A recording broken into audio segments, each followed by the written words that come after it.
Bienvenidos, mi nombre es Stephanie Jarpa, compañera de quinto año. Espero que estén muy bien junto a sus seres queridos. A continuación daremos comienzo a la exposición con tema neumonía adquirida en la comunidad o también llamada NAC.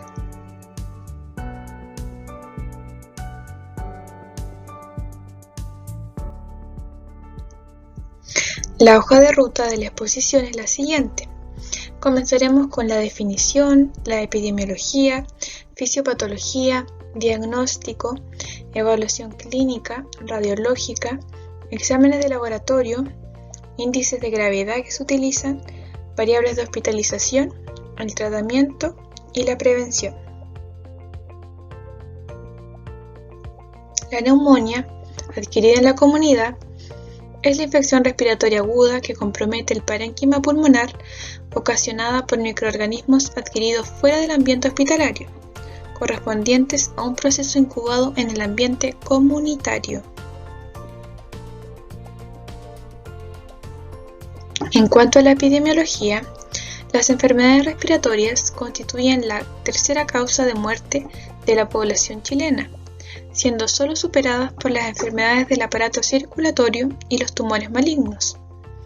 El 50% de los decesos por enfermedades respiratorias en el adulto son atribuibles a la neumonía, siendo en Chile la principal causa de muerte por enfermedades infecciosas y la primera causa específica de muerte en población senescente mayor de 80 años. La incidencia y letalidad de la neumonía adquirida en la comunidad se elevan en las edades extremas de la vida. La NAC en adultos mayores se presenta más frecuentemente en los periodos de otoño e invierno, y el microorganismo más frecuente asociado a NAC es el Streptococcus pneumoniae, y se estima que este es el responsable de alrededor de 2/3 de los casos. Otros microorganismos que producen NAC se presentan con una incidencia variable. Entre ellos está el Mycoplasma pneumoniae, el Haemophilus influenzae, la Legionella pneumófila, la clamidia y virus respiratorios como el virus influenza, entre otros. Por su parte, la fisiopatología de la NAC depende del agente etiológico. Los patógenos como Streptococcus pneumoniae, Haemophilus influenza y gram negativas generalmente entran en el tracto respiratorio inferior a través de la aspiración orofaringea y secreciones, mientras que bacterias intracelulares como la Mycoplasma pneumoniae, la clamidia y la Legionella, además de los virus, tienden a entrar en el tracto respiratorio inferior a través de la vía de la inhalación. La progresión a NAC depende en gran medida del inóculo de la bacteria patógena, el volumen aspirado, la frecuencia de la aspiración, la virulencia de las bacterias en relación con el sistema inmunitario del huésped,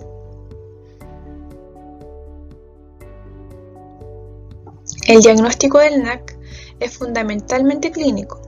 Sin embargo, el diagnóstico de neumonía debe ser sustentado en un cuadro clínico compatible asociado a la presencia de infiltrados radiográficos de aparición reciente. La radiografía de tórax es útil para confirmar o descartar el diagnóstico, pero no debe ser limitante para el inicio de la terapia antimicrobiana frente a alguna sospecha clínica. Durante la anamnesis, debemos obtener historia de compromiso del estado general, tos, expectoración, disnea, sensación febril, calofríos, sudoración nocturna, mialgias, odinofagia, rinorrea, dolor tipo puntada de costado y alteraciones de conciencia como la confusión reciente. También es necesario consignar antecedentes de contacto con pacientes sintomáticos respiratorios, vómitos u aspiración de cuerpo extraño, o si el paciente utiliza inmunosupresores o antibióticos recientes y si se ha vacunado contra la influenza y el neumococo. En los mayores de 65 años, el diagnóstico clínico de neumonía es más difícil, ya que a veces los síntomas respiratorios pueden estar ausentes, lo que retrasa el diagnóstico e inicio de tratamiento, afectando adversamente el pronóstico. Estos pacientes pueden no presentar fiebre y consultar por síntomas tales como estado mental alterado, decaimiento, anorexia o por descompensación de sus comorbilidades.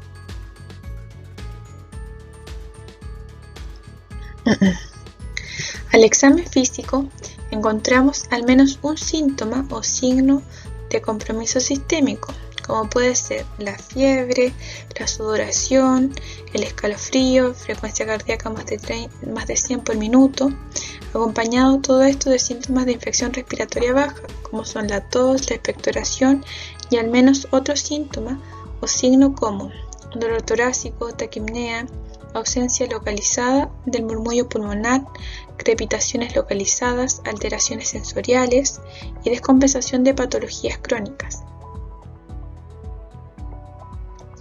La radiografía de tórax frontal y lateral debe ser uno de los exámenes de rutina en el diagnóstico y evaluación de los pacientes con neumonía comunitaria. La radiografía permite confirmar el diagnóstico clínico, establecer su localización, extensión y gravedad. Además, permite diferenciar la neumonía de otras condiciones agudas, como la insuficiencia cardíaca congestiva, el tromboembolismo pulmonar, entre otras. Es útil en el seguimiento de los pacientes de alto riesgo. Las características de la radiografía son presencia de infiltrado bilateral o multilobar, que en los niños se llama bronconeumonía y en los adultos se llama neumonía multifocal. Cavitaciones o abscesos pulmonares que se producen necrosis del parénquima pulmonar cuando se comunica con el bronquio y da un nivel hidroaéreo. Eso es llamado un absceso pulmonar. Y derrame pleural, que el 40% de las neumonías da compromiso de la pleura y cerca del 3 al 4% se puede infectar. Y otra de las características es que tiene una rápida progresión radiológica, que en menos de 72 horas se logran grandes cambios en la radiografía.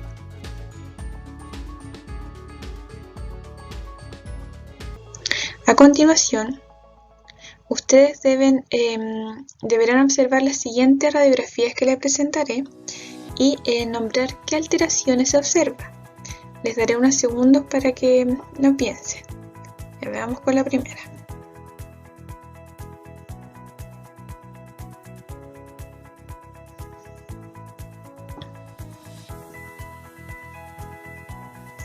¿Y qué es lo que se ve a simple vista?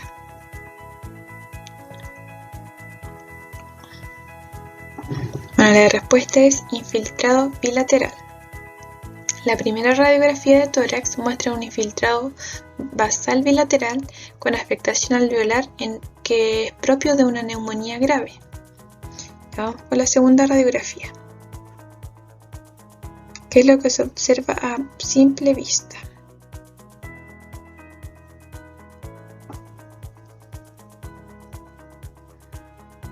Ya, lo que observamos en la segunda radiografía es un gran derrame pleural izquierdo. Y en esta, ¿qué es lo que se ve a simple vista? Ya.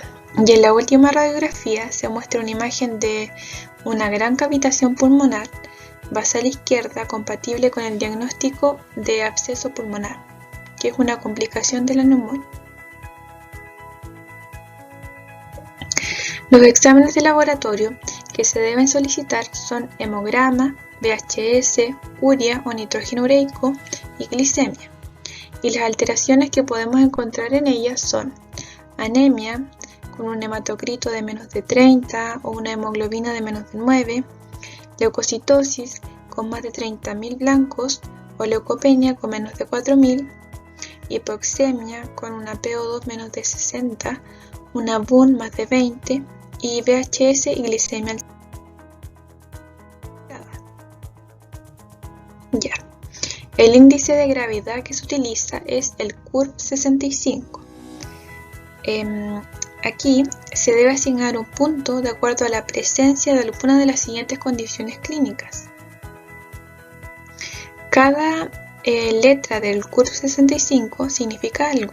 La C es de confusión mental, la U de urea más de 7.000, 7 milimol litro, o una BUN más de 23 miligramos decilitro. La R de frecuencia respiratoria de más de 30 por minuto. La V es de presión arterial sistólica en inglés, por eso una V, menos de 90 o diastólica menos de 60. Y el 65 se asigna un punto a aquel paciente que tiene más de 65 años. Si no tengo para medir la uremia, lo omito, pero de esta manera el manejo ambulatorio será requisito de que el paciente obtenga 0 puntos. Ya, una vez calculado el CURB 65, me va a asignar un número. Si me dio entre 0 y 1, yo puedo establecer que el paciente es mejor que tengamos un manejo ambulatorio. Si obtenemos una puntuación de 2, es recomendable un tratamiento ambulatorio, supervisado o una corta estadía hospitalaria, es decir, en una sala aérea. Y si el paciente tiene 3 o más, necesita una hospitalización urgente para tratamiento. Y considerar que si tiene más de 4 puntos, sería recomendable enviarlo a UCI. Ya, con el CURB 65 yo puedo determinar si el paciente se maneja ambulatorio o hospitalizado. Pero también hay variables propias de hospitalización y estas son las que nombraré. En relación a los hallazgos físicos, si un paciente, por ejemplo, presenta una frecuencia respiratoria de más de 30, yo sí tengo que hospitalizarlo, independientemente de que con el CURB no me dé el puntaje. Que tenga una diastólica de menos de 60 o una sistólica de más de 90, que tenga una temperatura de más de 38,5, que el paciente presente una enfermedad extrapulmonar, que se presente con confusión y o menor nivel de conciencia. En los hallazgos de laboratorio, que el paciente presente blancos menos de 4.000 o más de 30.000, que tenga una PO2 de menos de 60, una PCO2 de menos de 50 milímetros de mercurio, que tenga una creatinina sérica de más de 1,2 o un BUN de más de 20, que tenga una radiografía de tórax no favorable, que tenga un hematocrito de menos de 30.000, o sea del 30%, o una hemoglobina de menos de 9, y si el paciente se presenta en sepsis o con una disfunción orgánica. Y por supuesto, existen las consideraciones sociales. El enfermo puede que no tenga criterios de gravedad, pero si vive solo o en sector muy rural, que no pueda tener un manejo periódico ambulatorio o en condiciones de calle, igual debería hospitalizarlo. Ya. Para el tratamiento de la neumonía podemos guiarnos con la clasificación ATS-SER. ¿En qué consiste esta? Categoriza a los pacientes en grupos, del grupo 1 al grupo 4. El grupo 1 son aquellos que tienen menos de 65 años, que no presentan ninguna comorbilidad, que no necesita hospitalizar y que no hay gravedad extrema en UTI. En relación a la hospitalización, para eso lo decidimos según el CURB 65. El grupo 2 es para los mayores de 65 años que sí tienen alguna comorbilidad. El grupo 3 es independiente de la edad. Es un paciente que sí puede o no tener comorbilidades, pero que nosotros decidimos que debíamos hospitalizarlo. Y en el grupo 4 es un paciente de cualquier edad, pero que tiene comorbilidades, que decidimos la hospitalización y que incluso determinamos que tenía una gravedad extrema, que necesitaba UTI.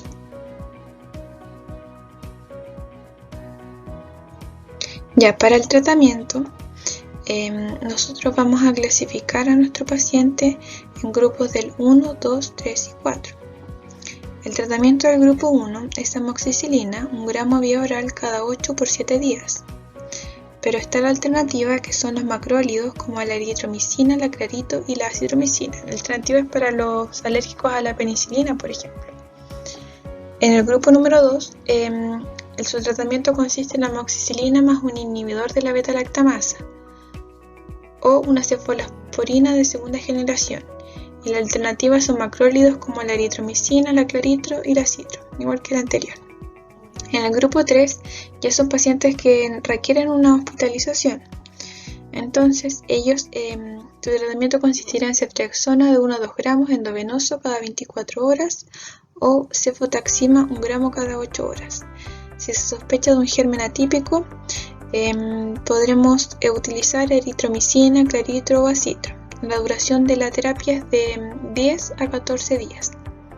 Y en el grupo 4, que son aquellos que requieren de manejo en UCI, el tratamiento de elección es ceftriaxona endovenosa 2 gramos cada 24 horas más eritromicina, endovenosa 1 gramo cada 6 horas. O la eritromicina se podría cambiar por una levo o una moxi. Y la duración de esta terapia es larga, de 14 a 21 días. Ya vamos con otro caso clínico, a ver si estuvieron atentos a la diapositiva que anteriormente expuse. El tratamiento de elección para neumonía según ATS en pacientes alérgicos a la penicilina es A. Clindamicina, B. Moxifloxacino, C. Macrólidos, D. Sulfametoxazol más trimetoprim o E. Ceftriaxona. Voy a dar unos segundos para que recuerden cuál era el tratamiento de elección para los pacientes alérgicos a la penicilina.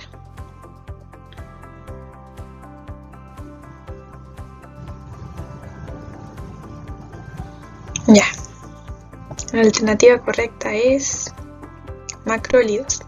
Los macrólidos son es el tratamiento de elección para aquellos pacientes alérgicos a la penicilina, es la alternativa a la moxi.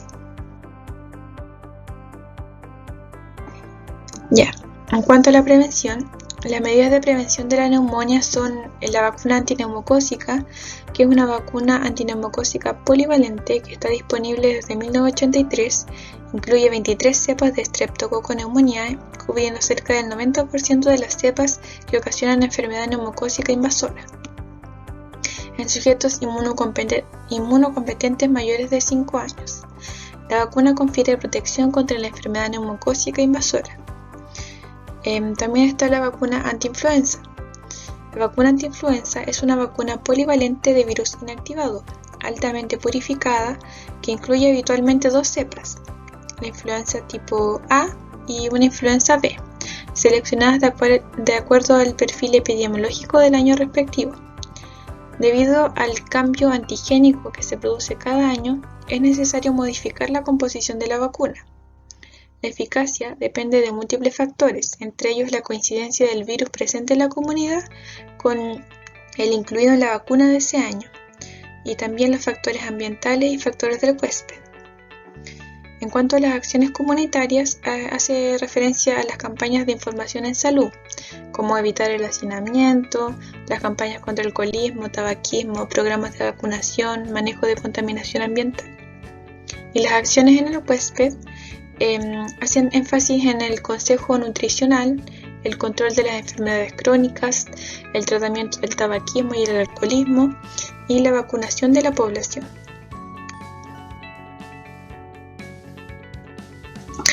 Podemos concluir por medio de esta presentación que la neumonía es una enfermedad muy frecuente, con una alta mortalidad y de presentación estacional en otoño e invierno. Las características clínicas comunes de la NAC incluyen la tos, fiebre, dolor torácico pleurítico, disnea y producción de esputo. En el examen físico pueden presentarse taquipnea, crepitaciones y ruidos respiratorios disminuidos. El diagnóstico de neumonía adquirida en la comunidad o el NAC requiere la demostración de un infiltrado en la radiografía de tórax en un paciente con un síndrome clínicamente compatible. Los índices de gravedad, como el CURV 65 y la clasificación ATS-CER, son muy útiles para guiar las decisiones de hospitalización y tratamiento empírico. Y es fundamental prevenir la NAC, vacunando a quienes tienen indicación y favoreciendo estilos de vida saludables en la comunidad. ya que estas medidas de salud pública han demostrado tener implicancias epidemiológicas en la mortalidad de la población.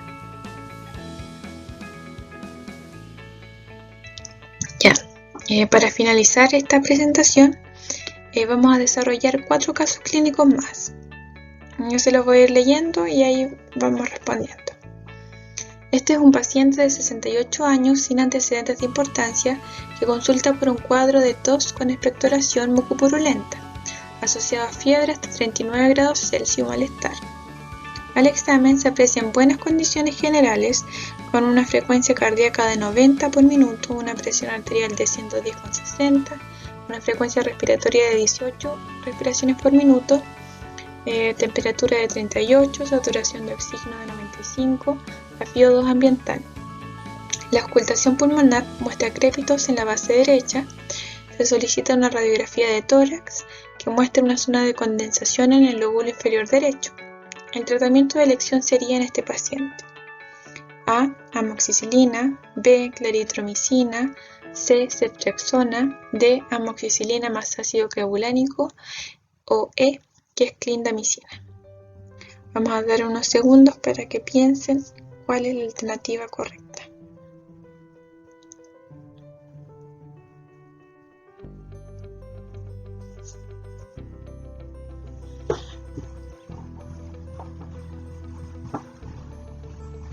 Ya. Espero que estén en lo correcto. Vamos con la alternativa correcta, es amoxicilina más ácido clavulánico. Ya. Con la historia clínica, el examen físico y con la radiografía de tórax podemos concluir que estamos frente a un paciente con una neumonía que se encuentra en buenas condiciones generales.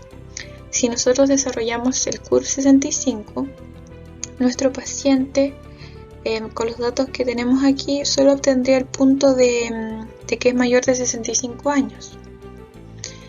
Entonces, hasta ahora no tendríamos ninguna indicación para hospitalizarlo. Tendremos un manejo ambulatorio de este paciente. Y ahora, si hacemos la clasificación ATS-SER, logramos llegar a identificar que él pertenece al grupo número 2, que son aquellos que tienen más de 65 años pero que no tienen comorbilidades, que no es necesario hospitalizarlo y que menos requiere una UCI. Entonces, si el del grupo 2, el tratamiento de recomendación es la amoxicilina más un beta-lactámico, y en este caso la alternativa es amoxicilina más ácido clavulánico. Ya, vamos al siguiente caso. Es un paciente de 45 años diabético que consulta por un cuadro de fiebre, tos con expectoración mucopurulenta y malestar general, asociado a disnea. Al examen físico se aprecia taquipneico a 30 respiraciones por minuto, con frecuencia cardíaca de 110 por minuto, saturación arterial de oxígeno 88, y el examen pulmonar demuestra crépitos y respiración soplante en el ápice derecho. La radiografía de tórax demuestra un foco de condensación neumónica del lóbulo superior derecho. ¿Cuál sería la conducta más indicada en este caso? A. Enviar a domicilio con amoxicilina oral. B. Enviar a domicilio con amoxicilina más ácido clavulánico y controlar ambulatoriamente. C. Hospitalizar en sala con oxígeno y administrar ceftriaxona endovenosa. D. Hospitalizar en sala con oxígeno y administrar ceftriaxona más clinda por vía endovenosa. O E. Que es hospitalizar en la UCI con oxígeno y apoyo ventilatorio e iniciar ceftriaxona más claritromicina. Daré unos segundos para que la resuelvan.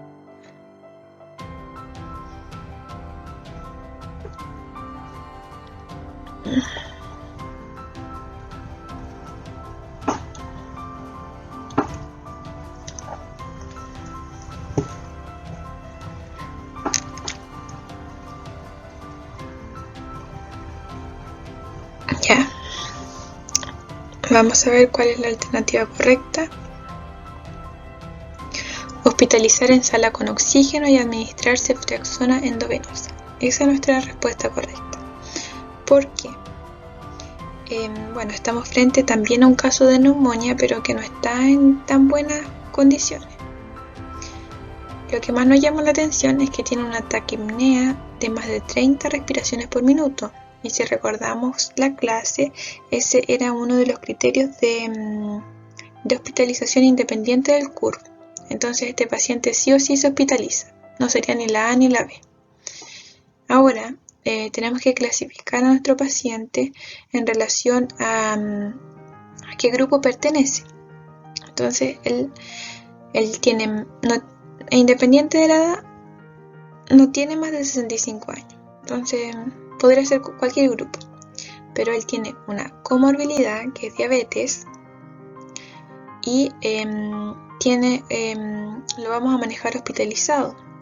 Entonces él quedaría en la categoría de un grupo número 3. Y si recordamos, el tratamiento del grupo número 3 era ceftriaxona endovenosa. Por eso, la respuesta correcta es hospitalizar en sala con oxígeno y administrar ceftriaxona endovenosa. Ya, vamos con nuestro siguiente caso. Ella es una paciente de 50 años diagnosticada de fibrosis pulmonar que consulta por fiebre y tos productiva.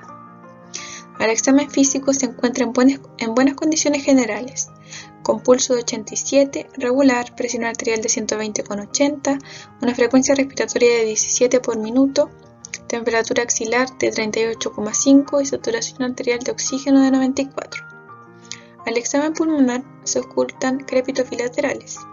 Se solicita radiografía de tórax que demuestra una zona de relleno alveolar en el lóbulo inferior izquierdo.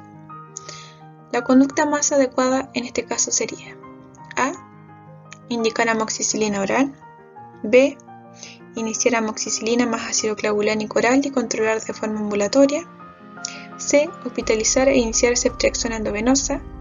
D. Hospitalizar en UCI e iniciar una asociación entre macrólidos más cefalosporina de tercera generación. E. Hospitalizar en UCI e iniciar una asociación entre una quinolona más una cefalosporina de tercera generación.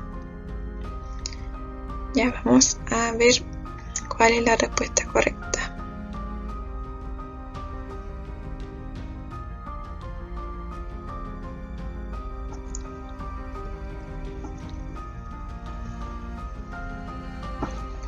Ya, vamos a ver, la respuesta correcta es iniciar amoxicilina más ácido clavulánico oral y controlar de forma ambulatoria.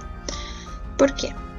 Ya estamos claros que con el examen físico, con la anamnesis que se realizó, con los datos de los signos vitales, con la radiografía de tórax, logramos definir que estamos frente a una neumonía. Ella se encuentra en buenas condiciones generales. Tiene menos de 50 años, pero tiene una fibrosis pulmonar. Ya, entonces, ¿cómo lo clasificaríamos? Según ATS-0. Ella se clasificaría en el grupo número 2 porque, independiente de la edad, ella tiene comorbilidades, no necesita hospitalización y no requiere manejo en UCI. Entonces, lo más recomendable en estos casos es iniciar amoxicilina más ácido clavulánico oral y controlar de forma ambulatoria, porque ese era el manejo del grupo 2, amoxi más un beta-lactámico. Y este es nuestro último caso clínico, que es un paciente de 58 años sin antecedentes de importancia que consulta por cuadro de tos con expectoración mucopurulenta asociado a fiebre hasta 39 grados y malestar. Al examen se aprecian buenas condiciones generales con una frecuencia de 90, una presión de 110,60, una frecuencia respiratoria de 18, una temperatura de 38 grados Celsius, una saturación de oxígeno de 97, FiO2 ambiental. La auscultación pulmonar muestra un crépitos en la base derecha. Se solicita una radiografía de tórax que muestra una zona de condensación en el lóbulo inferior derecho. El tratamiento de elección para este paciente sería: A. Amoxicilina. B. Ciprofloxacino. C. Ceftriaxona. D. Amoxicilina más ácido clavulánico. O E. Clindamicina. Esta es la última. No dejé la más difícil al último.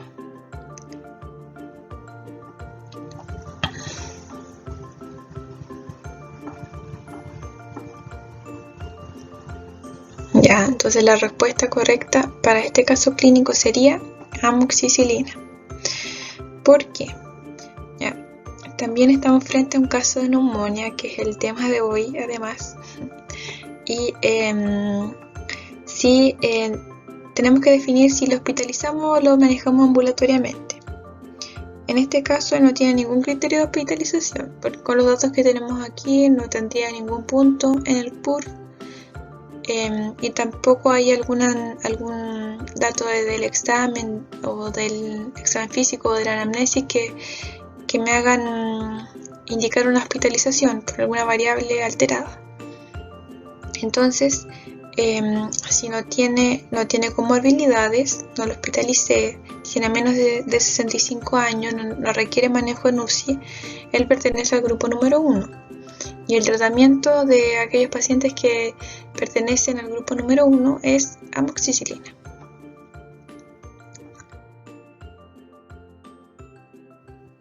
Ya, esos serían nuestros casos clínicos, y aquí presento la bibliografía, que principalmente son 2 papers chilenos, que son como clásicos del manejo de la neumonía. Son un poco antiguos, pero son los papers clásicos de neumonía, así que decidí no ocupar algo más actualizado porque no es en lo que se basa en la guía. También ocupé la guía clínica GES del manejo de neumonía en mayor de 65 años, que ahí salían el CUP 65, los tiempos en los cuales se debe hacer una radiografía, o si se hace un manejo ambulatorio, cuándo debo citar al paciente. También el UpToDate, como una herramienta fácil de acceso a la información, y el Harrison para algunas definiciones y fisiopatología. Bueno, muchas gracias por su atención y espero que haya sido de ayuda y espero que estén muy bien. Hasta pronto.